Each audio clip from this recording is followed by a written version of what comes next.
Si me vieran tal cual soy, se enterarían que es Jesús. Lo que han visto reflejado en mí tan solo fue su luz. Y es por tu gracia y tu perdón. Dios le bendiga. El poder comunicarnos es una bendición, y la emoción que tenemos de pensar en la gracia de Dios, un tema fundamental para la vida y la salvación, y la vida práctica también, que nos motiva a alabar a Dios. ¿Sabe? Las cartas del apóstol Pablo, casi todas, comienzan y terminan con la gracia de Dios.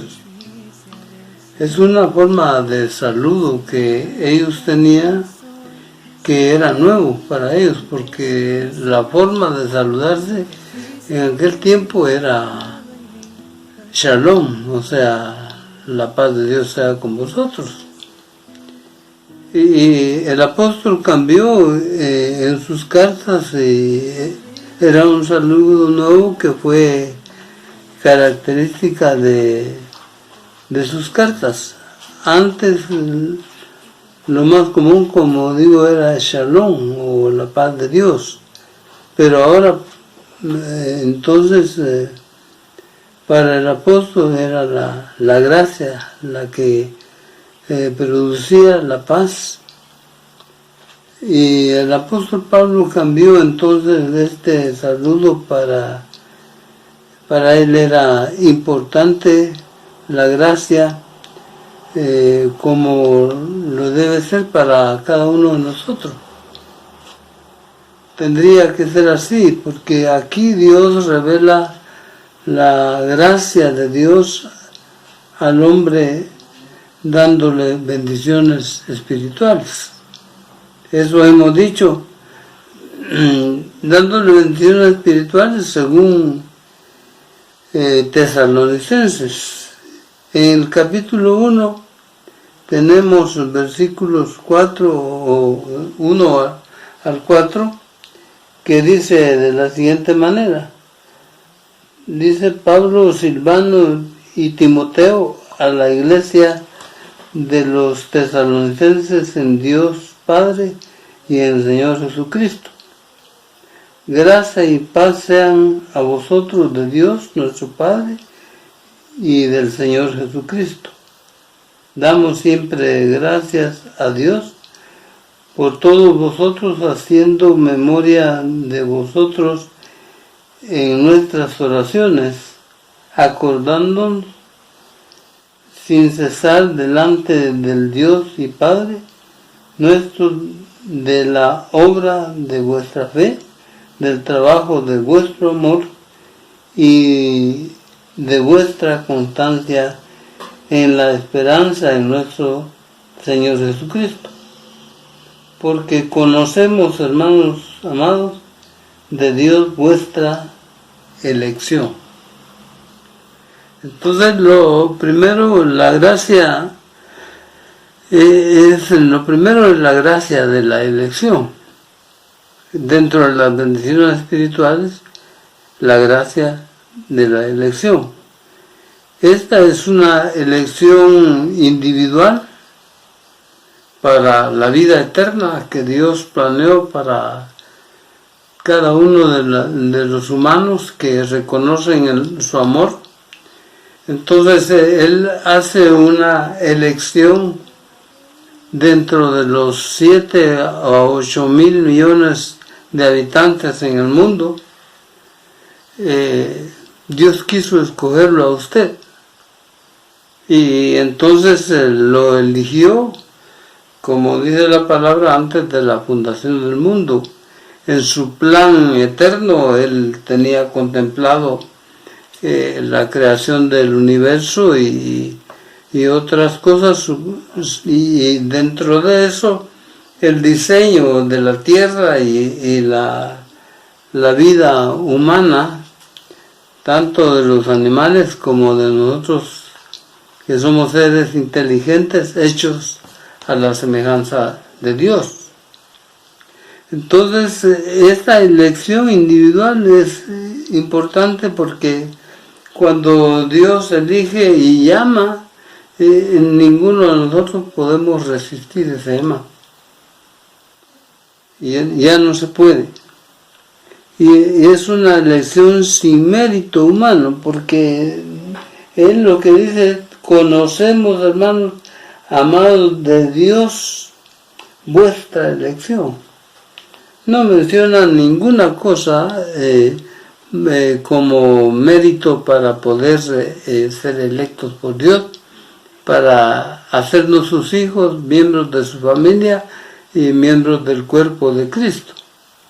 Entonces, aquí es importante al considerar esto porque nosotros somos beneficiados y porque no hay ningún mérito humano que lo mencione, porque vea usted, si por ejemplo leemos Romanos 9:11, que podemos buscar, ahí lo que dice la palabra de Dios es importante para nosotros, porque dice, con un ejemplo, pues no habían aún nacido, ni había hecho aún ni bien ni mal, para que el propósito de Dios conforme a la elección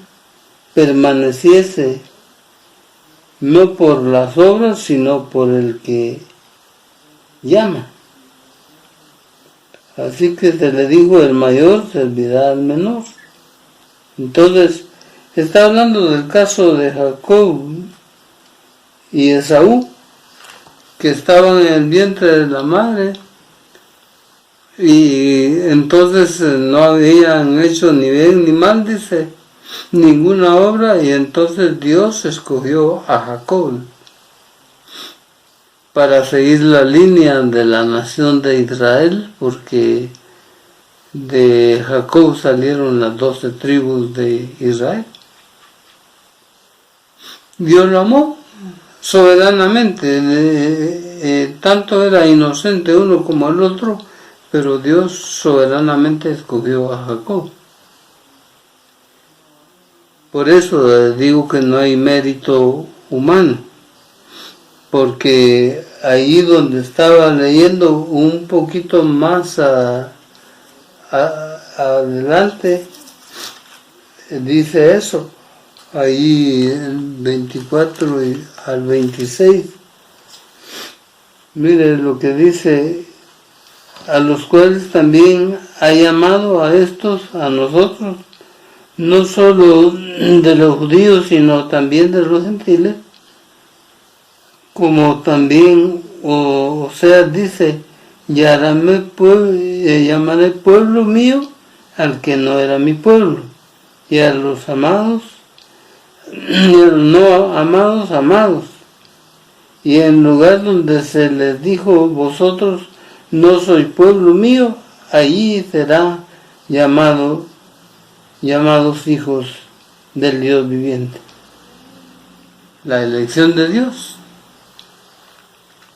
En su plan era tratar con el pueblo de Israel, un pueblo privilegiado, porque Dios lo escogió al pueblo para tratar con él, de tal manera que la palabra dice que ellos eran muy privilegiados, porque a ellos les pertenecían varias cosas, porque dice que de ellos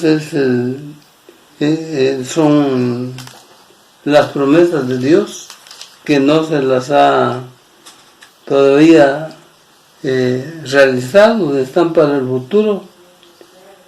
Dice, por ejemplo, el capítulo 9 dice que qué cosas son de ellos, que son israelitas, de los cuales son la adopción, la gloria, el pacto la promulgación de la ley, el culto y las promesas de quienes son los patriarcas y de los cuales, según la carne, vino Cristo.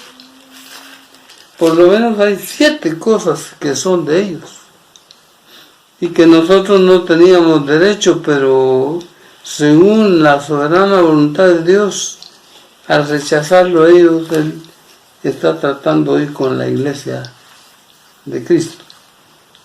Entonces, una elección soberana, porque dice la palabra, o no tiene potestad el alfarero sobre el barro para hacer de la misma masa un vaso para honra y otro para deshonra. Está el barro y el alfarero decide qué hacer. Porque algunos van a decir que es injusto Dios, que elige a uno y elige a otro. Pero no, Él es soberano. Y le dio libre albedrío, inteligencia, voluntad y emociones al hombre para que Él decida. No creó robots para hacer lo que quiso quien lo hizo. Pero la soberanía está en que está el barro y el alfarero decide si hace un utensilio para usos, digamos, de la cocina y otros para usos viles. Entonces ahí está, primero, la gracia de la elección, que es lo que estamos viendo. Y segundo, es la gracia de grandes virtudes. Ahí en 2 Tesalonicenses tenemos eso, que menciona entonces aspectos importantes de esta gracia. En capítulo 1, versículo 3 y versículo 12, habla de la gracia de las grandes virtudes, pensando en la fe práctica en primer lugar. Mire lo que dice: debemos siempre dar gracias a Dios por vosotros, hermanos, como es digno, por cuanto vuestra fe va creciendo y el amor de todos y cada uno de vosotros abunda con los demás. Y dice, entonces ahí está hablando en el versículo 3, está hablando de varias cosas, pero el 4 dice, por tanto, nosotros mismos nos gloriamos de vosotros en las iglesias de Dios, por vuestra paciencia y fe, todas vuestras persecuciones, y específicamente esas virtudes están dichas en donde estábamos leyendo, porque está hablando de que la iglesia entonces tiene grandes virtudes y las virtudes están en orden ahí. Dice, acordarnos sin cesar delante del Dios y Padre nuestro de la obra de vuestra fe, 1, del trabajo de vuestro amor, 2, y de vuestra constancia en la esperanza, 3. O sea, son 3 virtudes. En primer lugar, habla de la fe práctica. Que la fe práctica es que el que verdaderamente tiene fe se preocupa en practicar su fe, vivir lo que la palabra dice. Entonces tenemos aquí la fe, pero fe práctica, porque eso es lo que dice de la obra de vuestra fe. Entonces, porque tiene fe, tiene obras, ¿verdad? Así va a demostrar que es auténticamente una persona que ha sido electa por Dios. La fe que se ve en el trato, en la convivencia, y es la fe que se ve en la obra de vuestra fe. Porque primero está la fe y después están las obras, ¿verdad? Como lo hemos ya explicado, que por gracia somos salvos, pero más adelante dice para buenas obras. No, son las buenas obras primero y la fe después. Es incorrecto, entonces la Biblia es el diseño de Dios y está bien hecho para que nosotros lo entendamos bien. Así que la fe que cubre las necesidades de los hermanos, porque pensando en eso, en Santiago, dice algo importante. Santiago está tratando eso y dice, por lo cual desechando toda la inmundicia y abundancia de malicia, dice, está motivando ahí en Santiago 2, específicamente está tratando en el versículo 14, porque dice, hermano mío, ¿de qué aprovechará si alguno dice que tiene fe y no tiene obras? ¿Podrá la fe salvarle? Y si un hermano o una hermana están desnudos y tienen necesidad de mantenimiento de cada día, y alguno de vosotros les dice, id, dice, en paz, calentados y saciados, pero no le dais las cosas que son necesarias para el cuerpo, ¿de qué aprovecha? O sea, la fe, que es fe, es práctica. Y eso es lo que está diciendo aquí. Y no solo lo dice aquí, sino también en 2 Tesalonicenses 1:3, donde ya leímos, que está hablando de que las virtudes que tiene. Entonces aquí, como usted ve, en la virtud de la fe que obra, del trabajo de vuestro amor. Es decir, cuando hay amor a Dios, se sirve a Dios. Cuando hay amor para una persona, la persona se sacrifica por amor a esa persona. De la manera que Dios nos amó y sacrificó a su Hijo por nosotros. Por eso habla de las grandes virtudes. Entonces la fe que cubre las necesidades de los hermanos. Buscar dentro de esta semana a quién podemos beneficiar. Entonces, como ya hemos tratado, también habla de esa abundancia de amor al trabajo, del trabajo de vuestro amor, dice, amor a los hermanos, porque habla de la abundancia. Entonces dice del trabajo de vuestro amor, y está hablando de un trabajo práctico también. Amor al trabajo, del trabajo de vuestro amor, amor a los hermanos.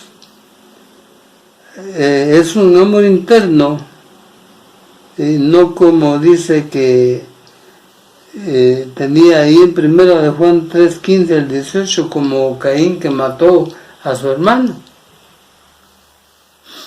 se convirtió en homicida. Entonces no es esa la manera, dice. El amor se manifiesta compartiendo los bienes de este mundo con aquel que más lo necesita. Y a través del proceso de la pandemia, los analistas están diciendo que después va a quedar mucha pobreza. Usted oye por las noticias eso. Va a haber más oportunidad de ayudar a la gente que más lo necesita. Entonces, más oportunidad de demostrar el amor, ¿verdad? Ese es amor interno, no es un amor homicida o que odia o que no quiere o que hace discriminación o que tiene preferencias. No, eso no es amor. El amor es incondicional, así como Dios nos amó a nosotros, sin tomar en cuenta ningún mérito humano, y que Él no espera mayor cosa, porque piense usted, pregúntese, ¿en qué se beneficia Dios de haberme salvado a mí? ¿Tiene Él algún beneficio? Solamente el cumplimiento de su palabra y que nosotros acudamos para gozar del amor que Él nos ofrece. Así que habla de eso y habla también entonces de vuestra constancia en la esperanza en nuestro Señor Jesucristo. O sea, que la esperanza nos hace ser constantes en la fe. Eso es lo que está diciendo. Una esperanza viva, entonces la persona se ve activa, se ve una persona que goza en servirle a Dios. Como digo, cuando cantan, todos cantan, y la persona que está gozosa canta para Dios, sirve, se esfuerza. Entonces, aquí tenemos, habla de la abundancia. Si usted lee 1 Juan 3:15 al 18, entonces ya se entiende, ¿verdad? Esa abundancia de amor interno. Entonces, todo hombre debe comprender la gracia de Dios revelada en el Nuevo Testamento. Primero, la gracia de la elección, ahí en Tesalonicenses, ¿verdad? Y la gracia de grandes virtudes, pero en tercer lugar, la gracia para soportar tribulación. Ahí está. Ya en la segunda carta para los tesalonicenses, el apóstol está dando gracias por que ellos, a pesar de todo, están firmes en la fe. Tanto que nosotros mismos, dice, hablamos de vosotros en las iglesias de Dios, pues por vuestra paciencia y fe en todas vuestras persecuciones y tribulaciones que soportáis. Esto es demostración del justo juicio de Dios, para que seáis tenidos por dignos del reino de Dios, por el cual asimismo padecéis. Habla de la gracia para soportar las tribulaciones. Y esa, primero, una de las cosas, dice, es que tienen paciencia, ¿verdad? En la paciencia, a la paciencia le sacan provecho.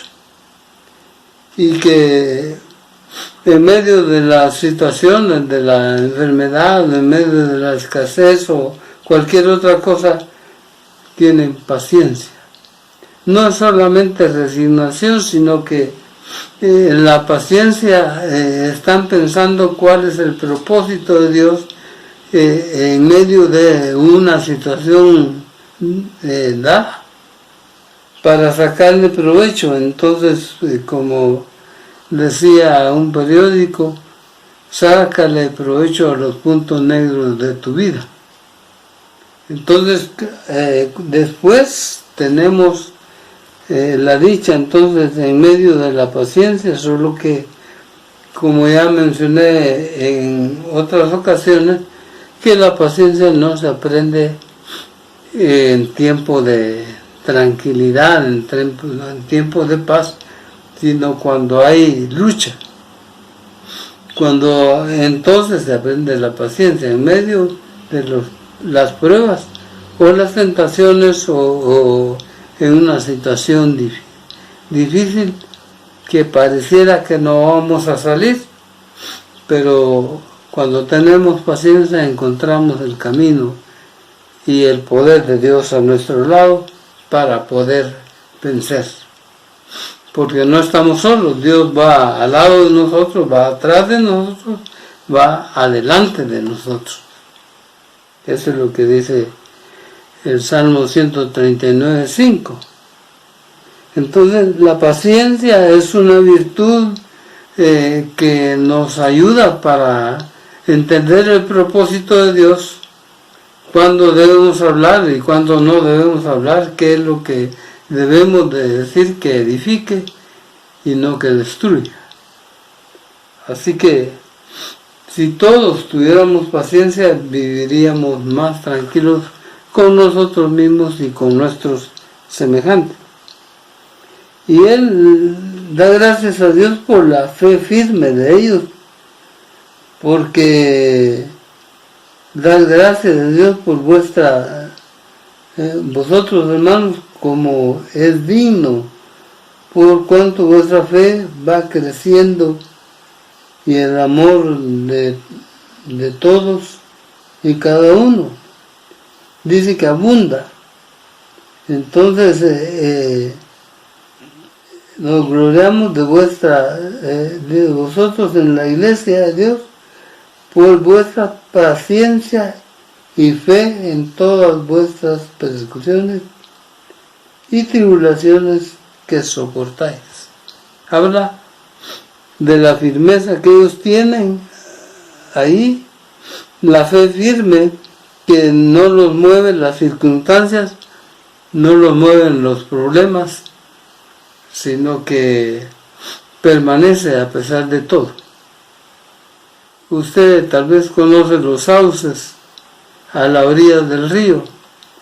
Son plantas que cuando viene la creciente se doblan por el poder de la corriente, pero después de que pasa la corriente impetuosa, poco a poco se viene levantando y queda otra vez igual. Más o menos es lo que dice, que la fe firme es aquella que no la mueven las circunstancias, las olas impetuosas, sino que a pesar de todo Dios le ayuda a soportar y entonces vuelve a la vida que Él quiere practicar.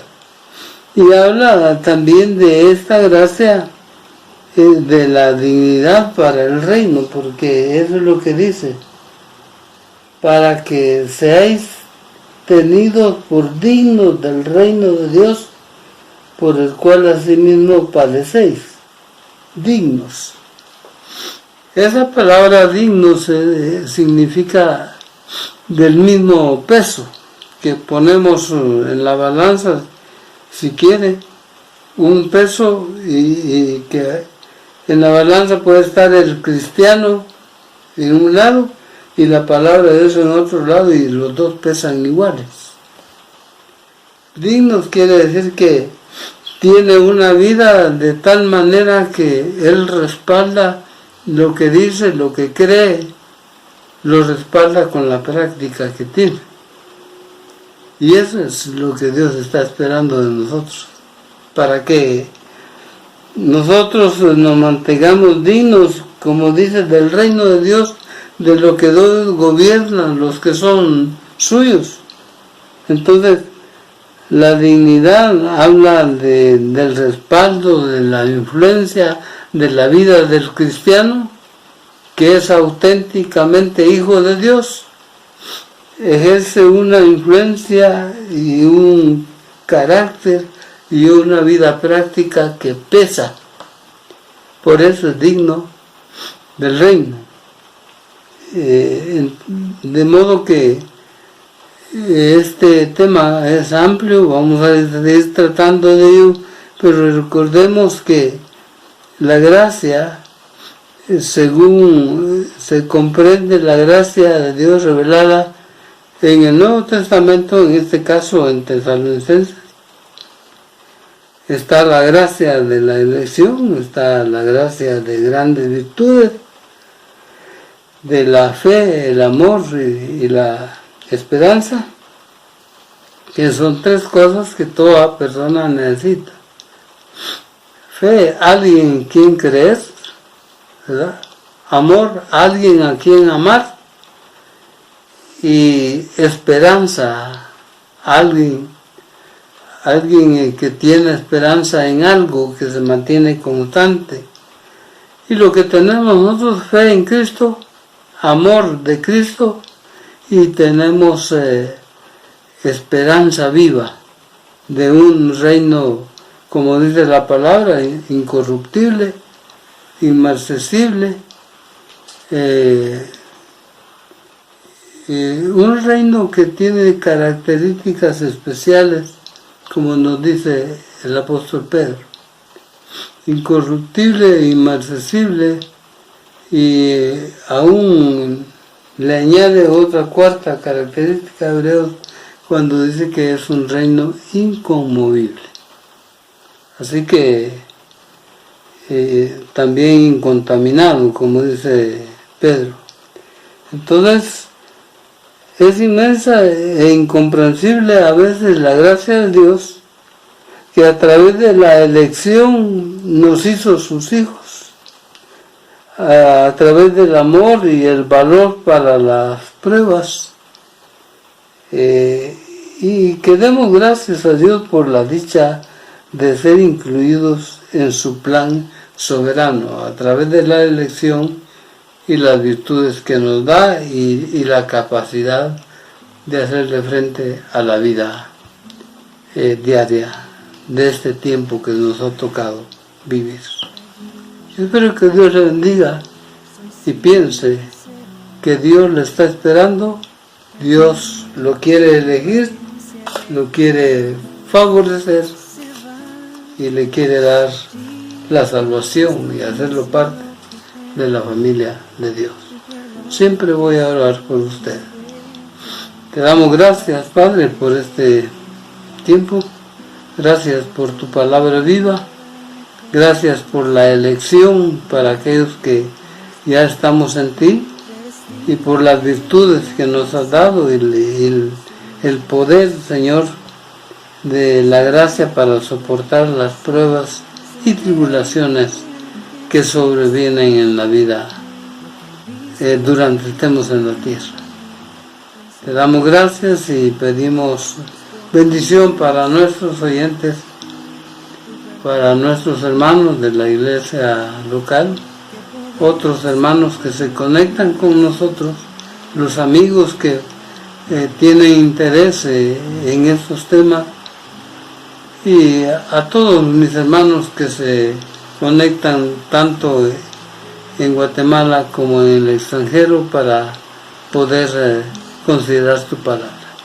Te damos gracias, pedimos que tú guardes a cada uno, Señor, y les bendigas conforme a las riquezas en gloria tuya, que proveas todo aquello que es elemental para la vida diaria. Bendito sea tu nombre por todo. En el nombre de Cristo Jesús. Amén. Dios te bendiga. Es por tu gracia y tu perdón que podemos ser llamados instrumentos de tu amor. Es por tu gracia y tu perdón. Mi justicia queda lejos de tu perfección.